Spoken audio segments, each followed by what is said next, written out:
Welcome to the Trauma Treatment Collective vlog. I'm Nina Keeler and I'm a licensed marriage and family therapist, and I've been treating trauma for over 14 years. I'm so happy you decided to check out this video.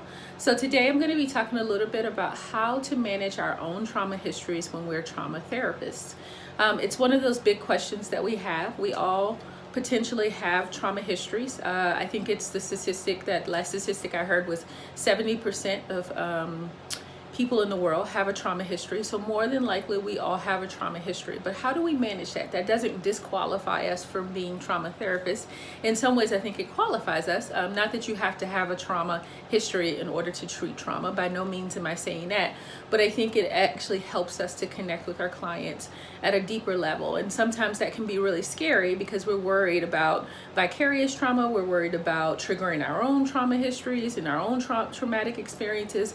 And so I think it's important when we're thinking about doing trauma work that we, one, know that it probably more than likely will happen. We will work with a client and we will be triggered. And number two, having something to do, knowing how to prepare ourselves, knowing how to set ourselves up for success, I think is really important. So I'll talk a little bit about my own trauma history. So I will put in a little bit of a disclaimer here and say that there may be some triggering information. I'm not going to talk about details of my trauma, but there may be some things that I say that might be triggering for you. So make sure you take care of yourself as you're listening to this. But when I was 6 years old, well, let me just say this. I am the second child of my parents. I'm the second daughter. They had two girls. And I was unexpected. I was a little bit of a surprise to my parents, but they were excited nonetheless. I think they were happy with my sister and they were good with her, but here I come. So I came in, my mom was bedridden with me for most of the end of her pregnancy. So for the third trimester, she was in the bed because she had severe asthma. And for some reason, I think I was agitating her asthma as she was carrying me. And so she was bedridden with me. We got through that process. I was born. Here I am. Everything is going lovely until I was about 6 years old. At 6 years old, my mom passed away unexpectedly. She went to work as normal as she did. She was a hardworking woman. She went to work and had an asthma attack at work, and she drove herself to the hospital and was admitted into the hospital. And there she went into a coma, and she just never came back. And so we lost my mom when I was 6 years old, and so that was devastating to me. She was like the breath in my lungs, pretty much. She was my world, really, in the grand scheme of things. She was my world. My dad was important to me, but my mom was my world. And so she was gone unexpectedly, suddenly, out of nowhere. And that was traumatic for me. It changed the course of my life. I'm very sure of it. And through that process, I had what they would, I guess, call attachment trauma. And I struggled with attachment challenges for most of my childhood, and then going on into my teenage years, and then most of my early adult life, before I realized, okay, I need some help and I need to get through this. I struggled with my own attachment challenges. I struggled in relationships. I struggled to do relationships. My dad ended up remarrying. I have a wonderful stepmother, but we struggled because I struggled. And it was really hard for me to let someone into my heart again. And so I pushed away everything and everybody. I probably went into what they call shock trauma when it happened, when my mom passed away. And then around 15, I probably unthawed. I went into kind of a freeze, and then I unthawed at 15, and all of the emotions kind of came up and came out. And I attempted to take my life when I was 15 years old. That was another trauma that happened for me. And so I have all these things in these parts of my story that are my trauma history. And one of the things that I learned as I began to get into, I actually started out in attachment work and then moved into trauma work. And so I combine those two in my practice today. But as I started to get into doing my own healing around attachment, I started to love what I was learning. I loved what I was hearing. I wanted to share it with the world. I wanted to share it with my clients. I wanted them to know about it because I thought it was so important.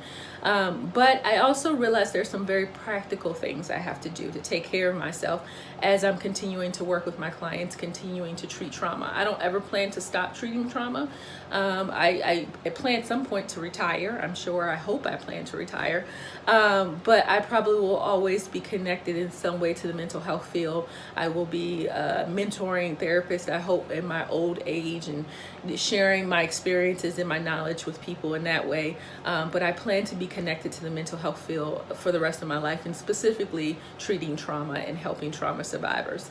So I decided, hey, I need to do some things as I'm moving into my trauma profession, a trauma treatment profession. I need to do some things. I need to make sure I'm taking care of myself. I need to make sure that my own trauma history is protected, so that I can be the best therapist possible for my clients, because ultimately that's my goal. I want to be the best therapist. I know that's probably your goal too. You want to be the best therapist you can for your clients. So how can you take care of your own trauma history and take care of yourself so that you're not being triggered by your client's trauma?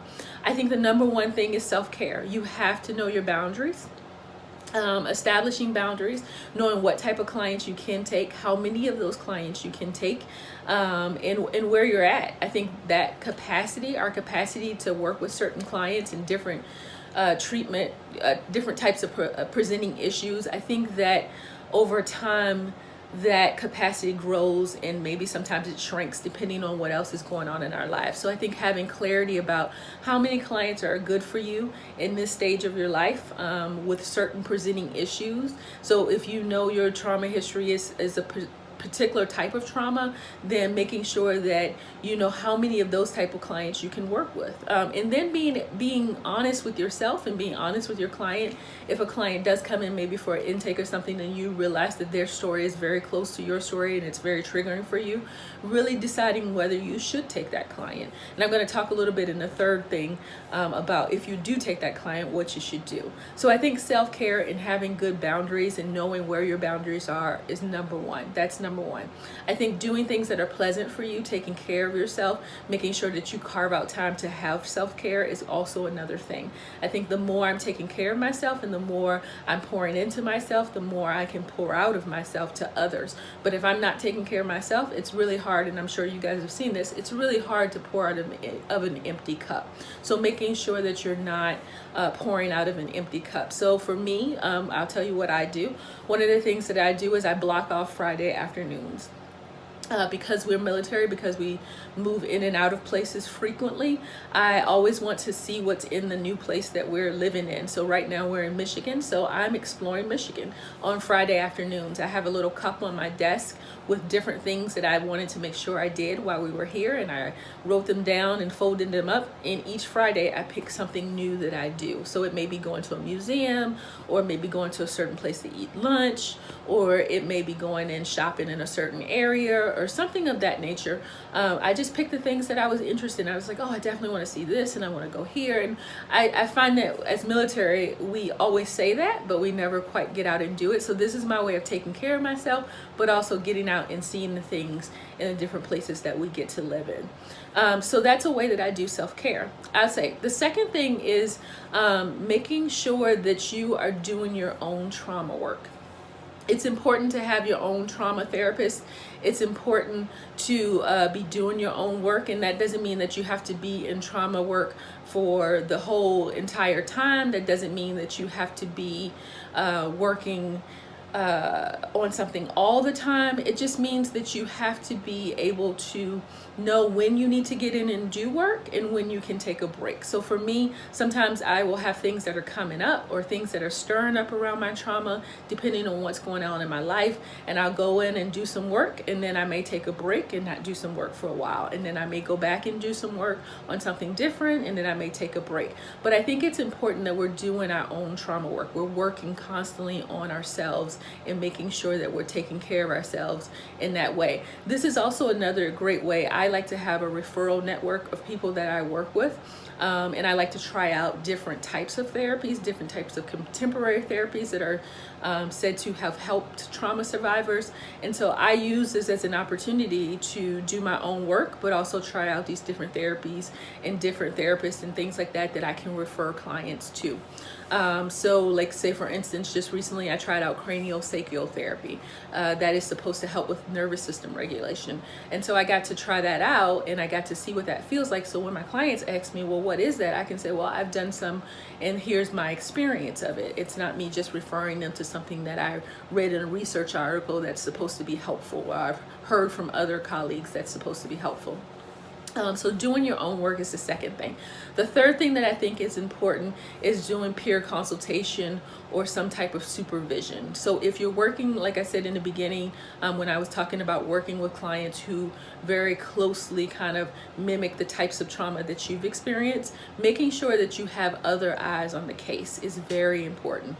Helping you to see things. Sometimes our blinders come on, sometimes we don't see things because we're in the thick of it, or we have our own experiences that may be clouding what we see. So I think it's really important that you are working with other professionals to help you to stay ethical, to do things the best of your ability, to challenge you and to take risk with you, and to help you to kind of just make sure that you're providing the best possible care you can for your clients. So I think that's really important. That's my third thing, is making sure either you have peer consultation or you have some type of supervision around this particular case, or around particular cases that are you find to be a little more triggering than others.